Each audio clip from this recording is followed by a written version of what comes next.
नमस्कार दोस्तों, आइए जानते हैं आज मध्य प्रदेश की बड़ी खबरें। आप इस वीडियो को एमपी के कौन से जिले से देख रहे हैं? कमेंट में अपने जिले का नाम जरूर बताइए। साथ ही एमपी की खबरें जानने के लिए चैनल को जरूर सब्सक्राइब करें। आज की पहली खबर है कि इंदौर में पटाखा फोड़ने पर दो पक्षों में विवाद। इंदौर के छतरीपुरा में शुक्रवार दोपहर दो पक्षों में विवाद के बाद पथराव हो गया। एक पक्ष ने रोड पर खड़ी गाड़ियां पलटा दी, कुछ गाड़ियों में तोड़ फोड़कर कांच फोड़ दी। शुरुआती जानकारी के मुताबिक बच्चों के पटाखा फोड़ने को लेकर विवाद हुआ है। गैरेज पर खड़े कुछ लोगों से कहासुनी हो गई। इसके बाद भीड़ बढ़ती चली गई। घटना थाने से सिर्फ 100 मीटर दूर की है। एडिशनल डीसीपी और दूसरे थानों से पुलिस फोर्स ने पहुंचकर हालात संभाले।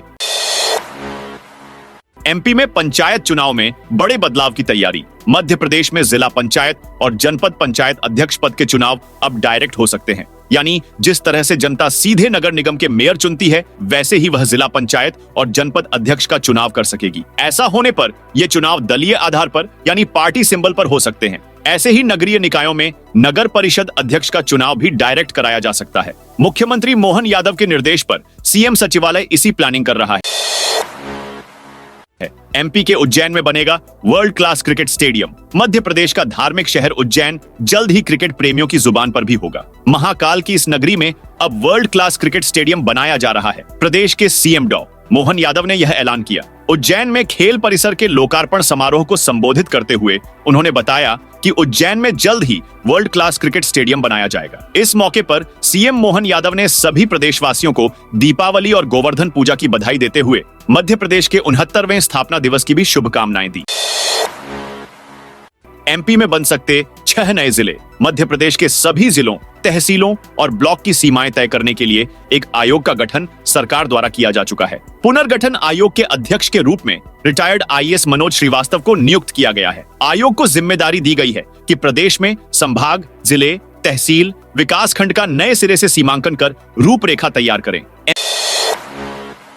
एमपी के 12,000 पटवारी होंगे। इधर से उधर मध्य प्रदेश के हजारों पटवारी जल्द ही इधर से उधर हो सकते हैं। राज्य सरकार ने इसके लिए कवायद चालू कर दी है। प्रदेश के भू अभिलेख आयुक्त ने सभी कलेक्टरों से पटवारियों की जानकारी मांगी है। भू अभिलेख आयुक्त ने जिलाधीशों को पत्र लिखकर गृह तहसील पद पदस्थ पटवारियों और गृह अनुविभाग में पदस्थ राजस्व निरीक्षकों यानी आरआई की जानकारी भेजी है। पत्र में पटवारी को गृह तहसील में पदस्थ नहीं करने के निर्देश की भी याद दिलाई गई है। राज्य सरकार गृह तहसीलों पटवारियों को हटाने की तैयारी कर रही है, जिससे प्रदेश भर में खलबली मच गई है। इधर पटवारी संघ ने ऐसे किसी निर्देश के जारी होने की बात ही नकार दी है।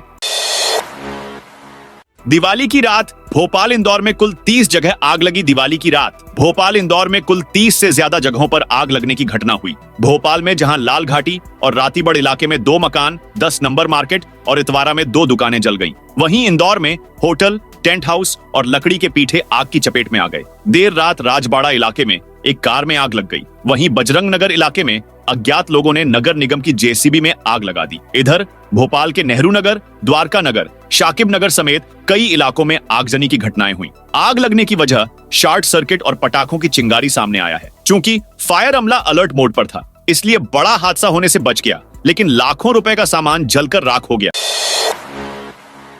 फिर बदली महाकाल मंदिर। लड्डू प्रसादी पैकेट की डिजाइन श्री महाकालेश्वर मंदिर समिति ने 18 दिन में दूसरी बार लड्डू प्रसादी पैकेट पर छपा फोटो फिर बदल दिया है। प्रसादी पैकेट पर मंदिर के शिखर के फोटो पर विवाद के बाद मामला हाईकोर्ट तक पहुंचा था। इस पर सुनवाई के 5 महीने बाद समिति ने लड्डू पैकेट पर छप रहे भगवान महाकाल के शिखर का फोटो हटाकर फूल के फोटो लगा दिए थे। अब करीब 18 दिन बाद एक बार फिर महाकाल मंदिर समिति ने लड्डू प्रसादी पैकेट को बदल दिया है। अब पैकेट पर महाकाल लोक में एंट्री गेट पर बने नंदी द्वार का फोटो नजर आएगा। मंदिर समिति ने नए पैकेट में लड्डू प्रसादी देने की प्रक्रिया मंदिर के सभी काउंटर से शुरू कर दी है।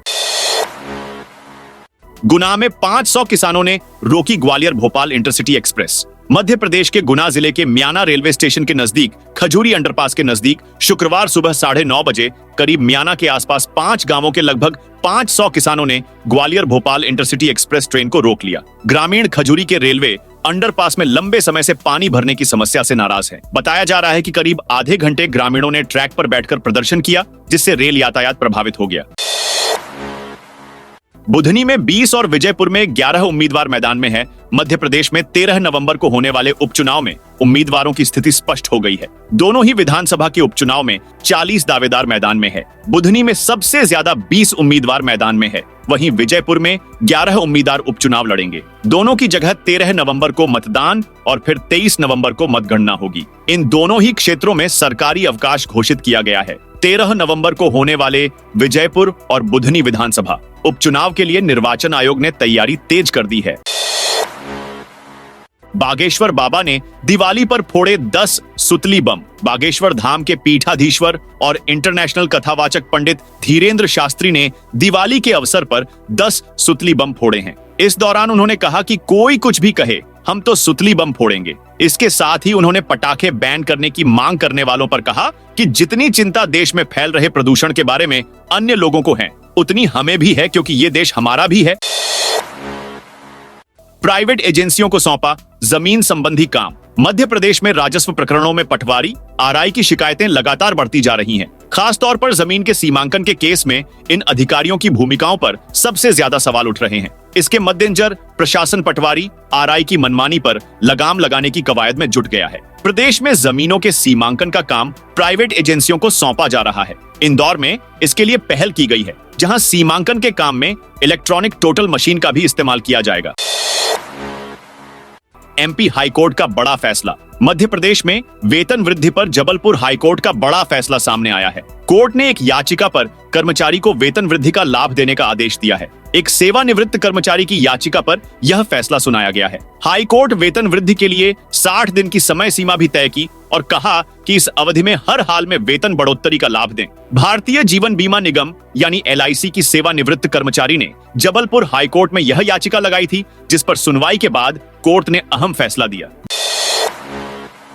दिवाली में लोगों से मिलने पैदल निकले सीएम यादव। उज्जैन में गुरुवार को दीपावली के मौके पर मुख्यमंत्री डॉ मोहन यादव पैदल भ्रमण पर शहरवासियों को शुभकामनाएं देने निकल गए। सीएम डॉ यादव ने लोगों से मिलकर उन्हें मिठाई भी खिलाई। शहर के फ्रीगंज, शहीद पार्क, टावर चौक आदि क्षेत्रों में पैदल भ्रमण करते हुए नागरिकों को दीपावली की शुभकामनाएं दी। सीएम ने इस दौरान गन्ने की चरखी चलाकर रस भी निकाला। मुख्यमंत्री यादव ने कई दुकानों में दुकान संचालकों और उनके परिजनों से मुलाकात कर सभी से चर्चा की। नवंबर दिसंबर में खूब करें देश भर के तीर्थ दर्शन। मुख्यमंत्री तीर्थ दर्शन योजना के तहत जिले वरिष्ठ नागरिकों को 13 नवंबर को रामेश्वर धार्मिक स्थल की यात्रा निर्धारित की गई है। 13 नवंबर को भोपाल से रामेश्वरम के लिए रवाना होने वाली ट्रेन में भोपाल के 300 यात्री, सीहोर से 200 और नर्मदापुरम से 279 तीर्थयात्री रवाना होंगे। यह ट्रेन 18 नवंबर को वापस लौटेगी। इसके अलावा नवंबर और दिसंबर में एक के बाद एक कई तीर्थ दर्शन ट्रेनें हैं जो अलग अलग जिलों से चलेंगी। इसमें हजारों यात्रियों को फ्री में यात्रा का मौका मिलेगा। पीएम मोदी ने दी मध्य प्रदेश वासियों को बधाई। मध्य प्रदेश के 69वें स्थापना दिवस की खुशियां पूरा प्रदेश जोश और उत्साह के साथ मना रहा है। 30 अक्टूबर को मुख्यमंत्री मोहन यादव ने राजधानी भोपाल के लाल परेड ग्राउंड में ध्वजारोहण कर स्थापना दिवस समारोह की शुरुआत की थी। मध्य प्रदेश के स्थापना दिवस के खास पल पर देश के प्रधानमंत्री नरेंद्र मोदी ने ट्वीट कर बधाई दी है। साथ ही पड़ोसी राज्य के मुख्यमंत्री योगी आदित्यनाथ ने भी स्थापना दिवस पर प्रदेशवासियों को अपनी शुभकामनाएं दी हैं। एमपी का 69वां स्थापना दिवस समारोह मध्य प्रदेश के 69वें स्थापना दिवस पर शुक्रवार 1 नवंबर को 10 साल बाद रविंद्र भवन के मुक्ताकाशी मंच पर समारोह मनाया जा रहा है। कार्यक्रम शाम 7 बजे से शुरू होगा। एंट्री फ्री रहेगी। कार्यक्रम में मध्य प्रदेश की संस्कृति की झलक दिखाते हुए कोरियोग्राफर माधव बारिक के निर्देशन में समावेत नृत्य अमृत मध्य प्रदेश की प्रस्तुति होगी। बॉलीवुड के playback singer Ankit Tiwari perform करेंगे। दिवाली की आतिशबाजी के बाद अल सुबह से सफाई। स्वच्छता में लगातार 8वीं बार नंबर 1 आने की तैयारी कर रहा इंदौर में दिवाली के अगले दिन उजाला होने के पहले ही सफाई हो गई। इसके लिए बड़ी संख्या में सफाई मित्रों ने शुक्रवार सुबह 4 बजे से ही मैदान संभाल लिया। सुबह 8 बजे तक राजवाड़ा सहित शहर के अधिकांश रास्ते और गलियों की सफाई हो चुकी है। सुबह 6 बजे से नगर निगम आयुक्त शिवम वर्मा भी सफाई का जायजा लेने राजवाड़ा पहुंचे। उन्होंने शहर के प्रमुख बाजारों और रास्तों का निरीक्षण किया। इससे पहले निगम अफसरों की टीम भी सफाई मित्रों के साथ सुबह 4 बजे से ही मोर्चा संभाल रही थी। शुक्रवार के भस्म आरती दर्शन विश्व प्रसिद्ध श्री महाकालेश्वर मंदिर में शुक्रवार तड़के भस्म आरती के दौरान 4 बजे मंदिर के पट खुलते ही पंडे पुजारी ने गर्भगृह में स्थापित सभी भगवान की प्रतिमाओं का पूजन कर भगवान महाकाल का जलाभिषेक और दूध, दही, घी, शक्कर, फलों के रस से बने पंचामृत से पूजन किया। इसके बाद प्रथम घंटाल बजाकर हरिओम का जल अर्पित किया गया। कपूर आरती के बाद भगवान के मस्तक पर भांग, चंदन और त्रिपुंड अर्पित कर श्रृंगार किया गया।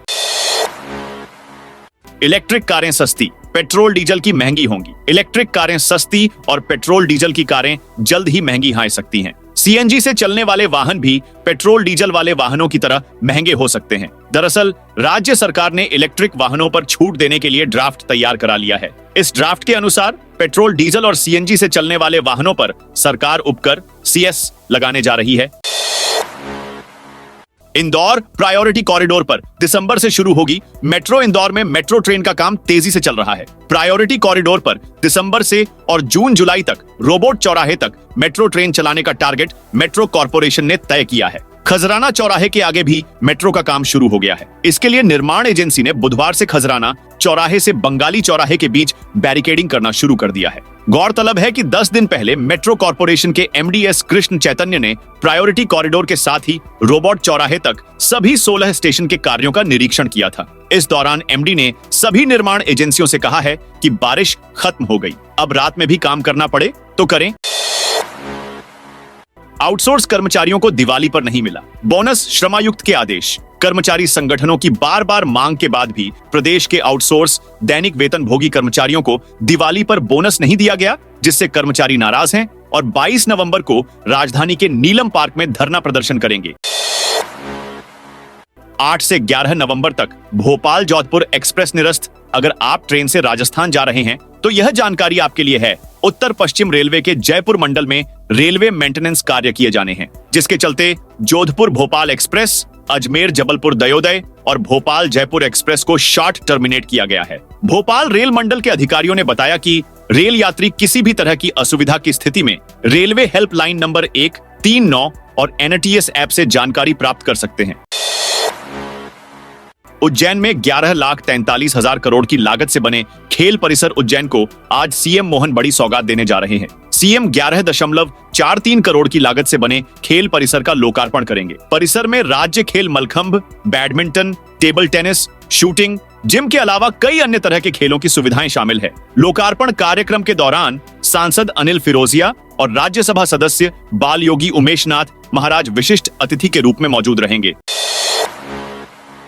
मध्य प्रदेश में 6.5 लाख मतदाताओं के नाम लिस्ट से हटाए गए मध्य प्रदेश की 2 विधानसभा सीटों पर उपचुनाव की प्रशासनिक तैयारी की जा रही है। प्रदेश के सीहोर जिले की बुधनी और श्योपुर जिले की विजयपुर विधानसभा में उपचुनाव के लिए 13 नवंबर को मतदान होना है। इसी बीच मध्य प्रदेश निर्वाचन आयोग की ओर से प्रदेश के मतदाताओं के आंकड़ों की अपडेट वोटर लिस्ट जारी कर दी है। जारी आंकड़े के अनुसार एमपी में 6.5 लाख मतदाताओं के नाम सूची से हटाए गए और 7,47,757 मतदाताओं के नाम जोड़े हैं। मतदाताओं ने नए पते अपडेट करवाए हैं। नए मतदाताओं को जोड़ने और जरूरत के अनुसार नाम हटाए जाने की प्रक्रिया तेज हुई है। जिले की 3 सड़कें होंगी अपग्रेड। भिंड जिले को 3 प्रमुख मार्गों के उन्नयन को स्वीकृति का तोहफा मिला है। इनके लिए डीपीआर बनाने के लिए टेंडर आमंत्रित किए गए हैं। मुख्यमंत्री डॉ मोहन यादव ने इन कार्यों को विशेष श्रेणी में स्वीकृत किया है। भाजपा की प्रदेश उपाध्यक्ष व सांसद संध्या राय ने बताया कि इसमें गोहद से मौ के बीच 33 किलोमीटर रोड का उन्नयन होगा। इसके अलावा 50 किलोमीटर के करीब भिंड टू भरौली अमायन से मिहोना होकर गोपालपुरा रोड एवं भिंड से भारौली अमायन लहार होते हुए अंतिया तक रोड की सौगात मिली है।